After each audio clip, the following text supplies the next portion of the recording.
लड्डू गोपाल की सेवा। एक नगर में दो वृद्ध स्त्रियां बिल्कुल पास पास रहा करती थीं।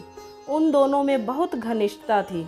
उन दोनों का ही संसार में कोई नहीं था, इसलिए वो एक दूसरे का सदा साथ देती और अपने सुख दुख आपस में बांट लेती थी। एक स्त्री हिंदू थी और दूसरी जैन धर्म को मानने वाली थी। हिंदू वृद्धा ने अपने घर में लड्डू गोपाल को विराजमान किया हुआ था। वह प्रतिदिन बड़े प्रेम से लड्डू गोपाल की सेवा किया करती थी। प्रतिदिन उनको स्नान कराना, धुले वस्त्र पहनाना, दूध व फल आदि भोग अर्पित करना उसका नियम था। वह स्त्री लड्डू गोपाल के भोजन का भी विशेष ध्यान रखती थी। सर्दी, गर्मी, बरसात, हर मौसम का ध्यान उसको रहता था। वह जब भी कभी बाहर जाती, लड्डू गोपाल के लिए कोई ना कोई खाने की वस्तु, नए वस्त्र, खिलौने आदि अवश्य लाती थी। लड्डू गोपाल के प्रति उसके मन में अपार प्रेम और श्रद्धा का भाव था। उधर जैन वृद्धा भी अपनी जैन परंपरा के अनुसार भगवान के प्रति सेवा भाव में लगी रहती थी। उन दोनों स्त्रियों के मध्य परस्पर बहुत प्रेम भाव था। दोनों ही एक दूसरे के भक्ति भाव और धर्म की प्रति पूर्ण सम्मान की भावना रखती थी। जब किसी को कोई समस्या होती तो दूसरी उसका साथ देती। दोनों ही वृद्धाएं स्वभाव से बहुत सरल और सज्जन थी। भगवान की सेवा के अतिरिक्त उनका जो भी समय शेष होता वो एक दूसरे के साथ ही व्यतीत करती थी। एक बार हिंदू वृद्धा को 1 महीने के लिए तीर्थ यात्रा का अवसर प्राप्त हुआ। उसने दूसरी स्त्री से भी साथ चलने का आग्रह किया, किंतु वृद्धावस्था के कारण अधिक ना चल पाने के कारण उस स्त्री ने अपनी व्यवस्था प्रकट कर दी। हिंदू वृद्धा ने कहा, कोई बात नहीं, मैं जहाँ भी जाऊँगी भगवान से तुम्हारे लिए प्रार्थना जरूर करूँगी। फिर वह बोली, मैं तो 1 महीने के लिए चली जाऊँगी, तब तक मेरे पीछे मेरे लड्डू गोपाल का ध्यान रखना। उस जैन वृद्धा ने सहर्ष ही उसका यह अनुरोध स्वीकार कर लिया। हिंदू वृद्धा ने उस जैन वृद्धा को लड्डू गोपाल की सेवा के सभी नियम व आवश्यकताएं बता दी। उस जैन वृद्धा ने सहर्ष खुशी खुशी सब कुछ स्वीकार कर लिया। कुछ दिन बाद वह हिंदू वृद्धा तीर्थ यात्रा के लिए निकल गई। उसके जाने के बाद लड्डू गोपाल की सेवा का कार्य जैन वृद्धा ने अपने हाथ में लिया। वह बहुत उत्साहित थी कि उसको लड्डू गोपाल की सेवा करने का अवसर प्राप्त हुआ। उस दिन उसने बड़े प्रेम से लड्डू गोपाल की सेवा की। भोजन कराने से लेकर रात्रि में उसने शयन तक के सभी कार्य पूर्ण श्रद्धा के साथ वैसे ही पूर्ण किए जैसे उसको बताए गए थे। लड्डू गोपाल के सोने का प्रबंध करके वह भी अपने घर सोने के लिए चली गई।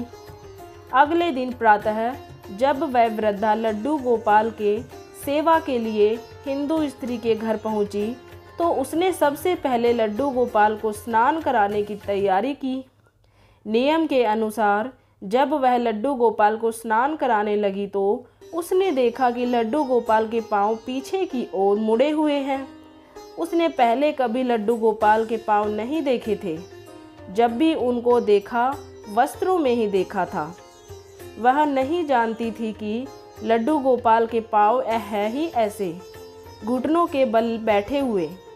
लड्डू गोपाल के पांव पीछे की ओर देखकर वह सोचने लगी, अरे मेरे लड्डू गोपाल को यह क्या हो गया, इसके तो पैर मुड़ गए हैं। उसने उस हिंदू वृद्धा से सुन रखा था कि लड्डू गोपाल जीवंत होते हैं। उसने मन में विचार किया कि मेरे इनके पैरों की मालिश करूंगी, हो सकता है इनके पांव ठीक हो जाएं। बस फिर क्या था, भक्ति भाव में डूबी उस भोली भाली वृद्धा ने लड्डू गोपाल के पैरों की मालिश आरंभ कर दी।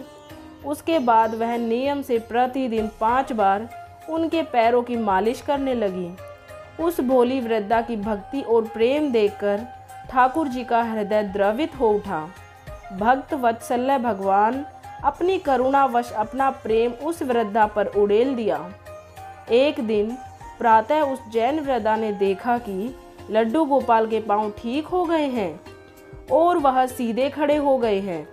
यह देखकर वह बहुत प्रसन्न हुई और दूसरी स्त्री के आने की प्रतीक्षा करने लगी।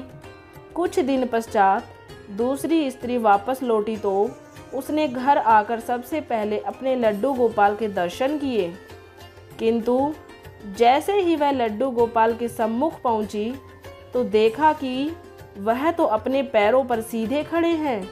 यह देखकर वह अचंभित रह गई।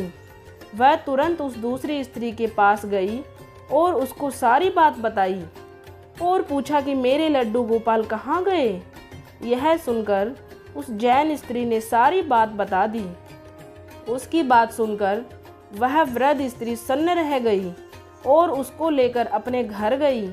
वहां जाकर उसने देखा तो लड्डू गोपाल मुस्कुरा रहे थे। वह लड्डू गोपाल के चरणों में गिर पड़ी और बोली, हे गोपाल, आपकी लीला निराली है। मैंने इतने वर्षों तक आपकी सेवा की किंतु आपको नहीं पहचान सकी। तब वह उस जैन वृद्धा से बोली कि तू धन्य है, तुझको नहीं मालूम कि हमारे लड्डू गोपाल के पाँव तो ऐसे ही हैं, पीछे की ओर, किंतु तेरी भक्ति और प्रेम ने तो लड्डू गोपाल के पाँव भी सीधे कर दिए। उस दिन के बाद उन दोनों स्त्रियों के मध्य प्रेम भाव और अधिक बढ़ गया। दोनों मिलकर लड्डू गोपाल की सेवा करने लगी। वह दोनों स्त्री जब तक जीवित रही तब तक लड्डू गोपाल की सेवा करती रही। बोलिए जय जय श्री राधे।